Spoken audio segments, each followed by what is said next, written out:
the square. But let's, before we start, do a quick review. So for example 1,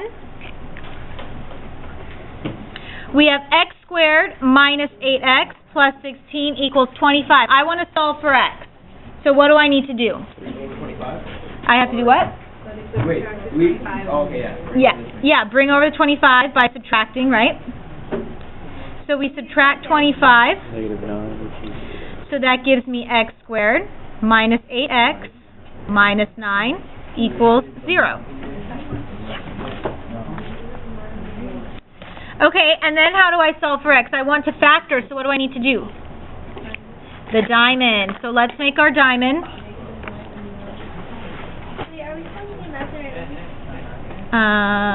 So we have -9, two numbers that multiply to -9 and add up to -8.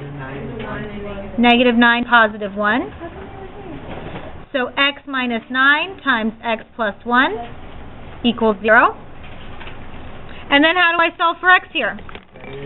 I set it all equal to 0. Good. So x minus 9 equals 0, and x plus 1 equals 0. I left out the 1 there. So x equals +9 and -1.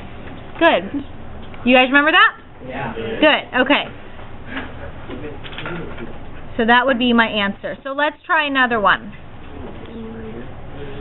Example 2. What do we need to do first here? By factoring 5.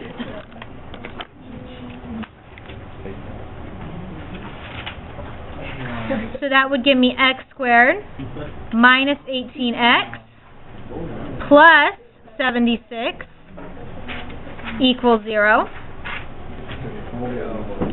And so then we want to factor, so let's set up our diamond. +76 and -18. So two numbers that multiply to 76 add up to -18. Do you know what they are? What? There aren't any, so this one is not factorable. So before, if we couldn't factor it, we would write not factorable or prime, right? Okay. Completing the square is what we're going to use when we can't factor in this way. So completing the square is another method for us to solve for x when the equation is not factorable. But before we can get into completing the square, we have to do a definition that we have not looked at yet, called a perfect square trinomial. Okay, so a perfect square trinomial. When I have something that looks like this, x squared minus 18x plus 81, if we were to do the diamond on that, two numbers that multiply to 81 and add up to -18. Actually, we want this to be plus 18. It really, for this example, because I have it all typed out, it would be what? 9 and 9, right? They're the exact same, so that would be x plus 9 times x plus 9. What's another way we can rewrite that? X plus 9, all of that squared. Okay, we call this a perfect square trinomial. What do you notice about the factored form of this? The numbers, this one, the numbers are the same, right? What about the trinomial? What do you notice about the trinomial? They're both divisible by 9. What's the square root of 81? 9. What's 2 times 9? 18. It's always going to end up that way. 2 times this number is going to give me the middle term. The number squared is going to give me the last term. That's called a perfect square trinomial. Let's try this one, and let's try factoring it. Is this a perfect square trinomial? How do we know? We look at the last term. Is the last term a perfect square? Yeah. Yeah, what's the square root of it? 4. 4. What's 4 times 2? 8. This is not a positive 8. This is a negative 8. So what would our term be? Negative 4. So how would we factor this? X minus 4, all of that, squared. Does it work? Negative 4 times negative 4 gives me 16. positive 16. Negative 4 times 2, negative 8. So this is the factored correctly, the factored form. Okay, so I've made that a notation. In the standard form, x squared plus bx plus c, we want to find the value of c, c is that last term right here, that makes the trinomial a perfect square. Okay? So we're going to have some problems that ask us to make the expression a perfect square trinomial, so we have a couple of steps that we need to go through. Okay? Step 1. They're going to give us the expression with the x squared plus b part, but we don't have the c yet. We have to fill in the blank for c.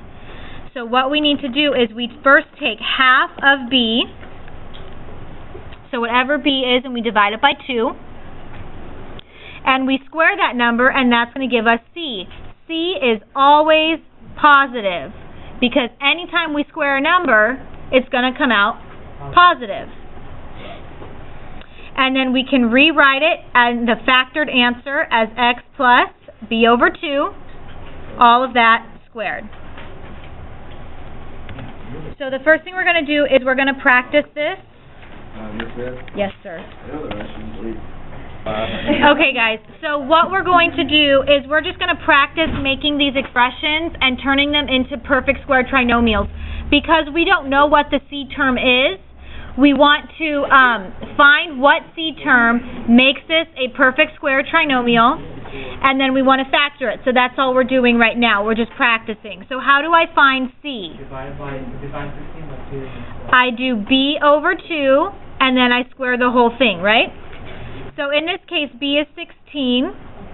So 16 divided by 2, all of that squared is what we're looking for. So we're looking for positive 8 squared, which is 64. So the first thing I'm going to do is I'm going to plug that back in to c so that I have it all written out as a perfect square trinomial. So that's going to give me x squared plus 16x plus 64. So this is now a perfect square trinomial. And what they want us to do, they want us to write that as a square of a binomial. So how would we factor this? X plus what? 8. Plus 8. Good. All of that squared, right? Yeah. So that would be the factored form. Okay, does that make sense? Yeah. So that part would only be the answer? Yeah, this would be our answer. Because if we found the correct c, we would get the correct binomial, right? Okay, so let's try it for the next one. We find c by taking b and dividing by 2, and then squaring it. So in this case, b is negative 2. So it will be negative 1 squared. And what's negative 1 squared? 1. Positive 1. So let's plug it back in for c. So we get x squared minus 2x plus 1. And how would we factor that? Good. X minus 1 squared, because that middle term is a minus, right? So this one has to be negative also. Good. Okay, try that third one. I'm going to give you a hint. It will end up being a fraction. So fractions are okay, but try it by yourselves. Okay, so Cassie, how do I find c? Negative 15 over 2, all of that squared. So what would that give me? What's 15 squared, guys? 225? So 225 over 4, right? That's our c. And then let's plug it back in.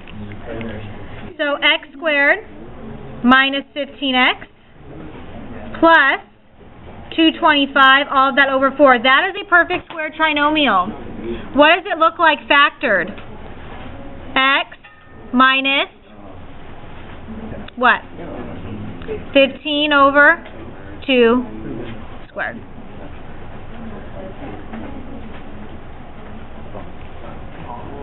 Okay, completing the square. So when I do not have an expression that is factorable, I'm going to go straight to completing the square.